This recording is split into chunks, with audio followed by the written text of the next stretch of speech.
If you want to change the language on your Adobe Premiere Pro, this is your video. Okay, so as you can see, we are here and I have my Premiere on English, but what you have to do to change the language, if you are like on Spanish, on Russian, whatever, you have to press Ctrl F12, and if you are in Mac, you can press function command F12 also, and once you're here, you have to press the menu here, and then you have to press debug database view.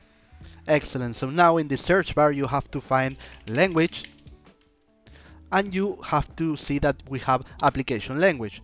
So here, the only thing you have to do is you want to put it on English, you have to write AN US like this, and you will have your Premiere on English. Just you reset the program. So if this video was useful for you and helped in some way, please subscribe, comment, share, like, press the bell in the subscription button, and remember that this works for all the Adobe programs, so don't worry about it. So see you next time in another Easy Way video. Goodbye.